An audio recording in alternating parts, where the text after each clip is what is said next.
Assalamualaikum warahmatullahi wabarakatuh. Pada pertemuan kali ini kita akan belajar tentang apa sih objek pembahasan dan tujuan usul fikih, meliputi urgensi dan juga manfaatnya usul fikih. Semoga dapat dicerna dengan baik, semoga dapat didengarkan dengan seksama. Kita lanjutkan. Yang pertama, objek kajian usul fikih. Objek kajian usul fikih terdiri setidaknya ada 3 objek kajian usul fikih. Yang pertama adalah berkenaan tentang sumber-sumber hukum atau dalil-dalil syara. Apa sih dalil-dalil syara itu, Pak? Nah, dalil-dalil syara itu terdiri dari 2. Yang pertama, dalil-dalil syara atau sumber-sumber hukum yang disepakati. Seperti apa? Seperti Al-Quran, hadis, dan ijma. Jadi, Al-Quran, hadis, dan juga ijma adalah sumber hukum yang sudah disepakati dan tidak ada perdebatan lagi. Bahwa ketiga sumber ini, ketika tidak ada di Al-Quran, maka dicari di hadis. Ketika tidak ada di hadis, maka akan ada kesepakatan ulama. Ini sumber yang disepakati bersama. Kemudian, sumber-sumber hukum yang masih terdapat perdebatan atau terbentuk oleh olah pikir orang sehat, atau seorang yang sehat, rasional, dan hasil penelitian hukum. Jadi yang kedua adalah sumber hukum yang masih terdapat perdebatan seperti kias. Seorang ulama akan mengkiaskan hukum satu dengan yang lainnya akan berbeda padahal dengan dasar yang sama, seperti itu. Kias, kemudian istihsan, istishab, maslahatul mursalah, qaulus sahabi, al-urf, dan lain sebagainya. Sumber-sumber ini akan kita bahas di materi kelas ini. Jadi untuk penjelasan lebih lanjut akan dijelaskan di bab-bab selanjutnya. Setelah dalil-dalil syara, maka pembahasan objek kajian kedua adalah hukum-hukum syara. Setidaknya di sini terdapat 4 komponen ketika kita menetapkan sebuah hukum. Yang pertama, al-hakim atau pihak yang menentukan hukum.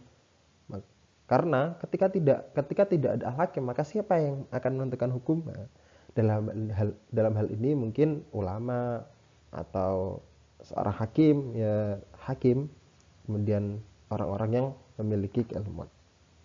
Kemudian al-mahkum alaih atau pihak yang dikenakan hukum, yang artinya ini adalah seorang mukallaf, seorang yang mengerjakan sebuah hukum itu. Kemudian al-mahlum fih atau objek yang dikenai hukum. Objeknya apa? Misalkan mencuri, nah itu objeknya berarti mencuri. Nah, setelah itu al-hum adalah ketetapan hukum. Seperti ketika contoh mencuri, maka hukumnya adalah had, potong tangan, dan lain sebagainya. Kemudian dalam hal ini terdapat beberapa macam-macam hukum atau macam-macamnya hukum itu terdiri dari 2. Yang pertama adalah hukum wad'i. Hukum wad'i ini berkenaan tentang perintah, larangan dari Allah Subhanahu wa taala yang meliputi wajib, sunnah, mubah, makruh, dan haram. Jadi ini masuk dalam hukum wad'i. Kemudian yang kedua adalah hukum taklifi atau hukum yang sifatnya kondisional. Seperti sebab, kemudian syarat sah, fasik, kemudian ruksoh, dan lain sebagainya. Itu sifat-sifatnya kondisional. Jadi dapat difahami ya. Yang pertama tadi dalil-dalil syarak, kemudian hukum-hukum syarak. Selanjutnya ruang lingkup atau objek kajian ketiga adalah metode pengambilan hukum. Yang mana metode pengambilan hukum ini terdiri dari 3. Yang pertama adalah ijtihad dan mujtahid. Ijtihad adalah orang yang atau pendapat yang diikuti atau pendapat yang diambil ijtihadnya, sedangkan mujtahid adalah orangnya. Ijtihad berarti pendapatnya, mujtahid berarti orangnya.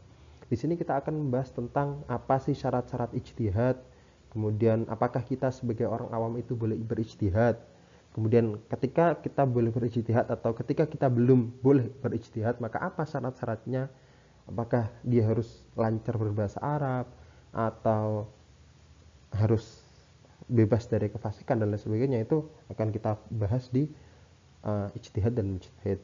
Kemudian kaidah-kaidah usul fikih, kaidah-kaidah fikih seperti kemarin kita singgung berkenaan dengan vaksin itu, ad-daruratu tubihul mahdhura, yang artinya adalah ketika pada saat keadaan darurat maka hal-hal yang sebelumnya tidak diperbolehkan itu menjadi diperbolehkan.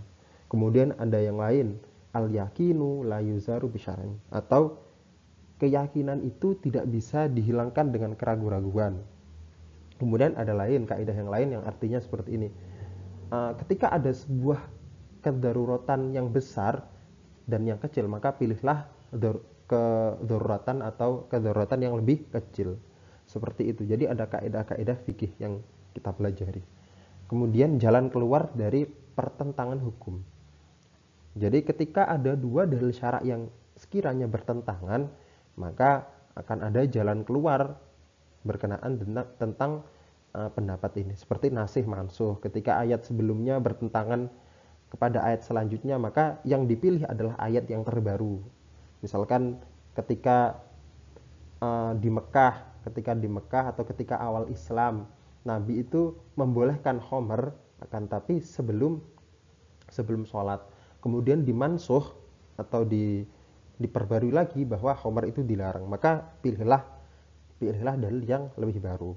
Kemudian rajih wal marjuh adalah memilih mana yang sekiranya dalil tersebut paling baik. Itu nanti akan dipelajari di pertemuan selanjutnya. Kemudian apa sih tujuan belajar usul fikih? Seperti yang sudah saya sebutkan dan saya singgungkan di pertemuan sebelumnya, bahwa usul fikih bertujuan untuk menjawab masalah-masalah yang terus berkembang. Hal ini karena dalil syara' bersifat terbatas, akan tapi permasalahan terus berkembang. Sebagai contoh, yang kemarin saya contohkan adalah vaksin. Dalam hal bidang kesehatan, vaksin, cloning, bayi tabung, itu transparansi organ, transplantasi organ, itu juga termasuk permasalahan modern saat ini yang di abad-abad sebelumnya belum ada. Lah bagaimana usul fikih atau kita sebagai pelajar atau sebagai muslim itu mengetahui dasar-dasarnya dalam pengambilan hukum fikih. Kemudian misalkan dalam hal ekonomi adanya uang digital, misalkan dalam hal pertempuran atau dalam hal peperangan ada senjata nuklir dan lain sebagainya. Apakah nuklir itu boleh dikembangkan? Nah, seperti itu kan nanti akan ada pembahasan usul fikih. Seperti itu. Jadi kita berusaha untuk menjawab masalah-masalah yang terus berkembang dengan dalil-dalil yang sifatnya tetap, seperti itu. Kemudian manfaat belajar usul fikih yang pertama adalah memahami proses pengambilan hukum syara'. Jadi kita tidak hanya mengikuti saja, tapi kita tahu prosesnya. Kemudian mengetahui keabsahan suatu hukum pada suatu kasus.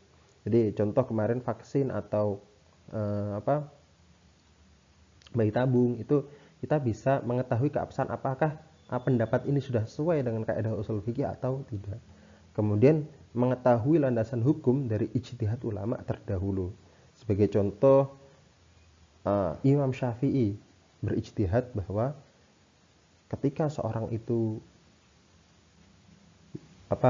bersentuhan antara laki-laki dan perempuan, maka batal wudunya. Nah, itu kan sebuah ijtihad dari ulama Syafi'i, karena di mazhab lain seperti Imam Hambali kan tidak membatalkan wudu lah.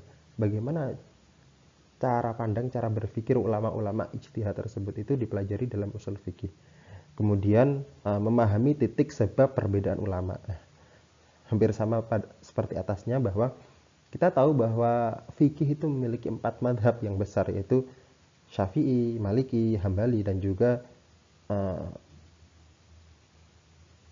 Syafi'i, Maliki, Hambali, dan Hanafi. Nah, dari keempat madhab tersebut atau perbedaan ulama tersebut, kita dapat mengambil titik sebabnya atau memahami titik sebab perbedaan pendapat ulama. Kemudian menghindari taklid buta. Jadi kita bisa belajar tentang dasar-dasar pengambilan hukum para ulama. Yang terakhir seperti seperti di tujuan tadi, memberikan solusi atas problematika masyarakat di era modern. Seperti itu. Jadi masalah terus berkembang, akan tapi dalil yang bersifat tetap.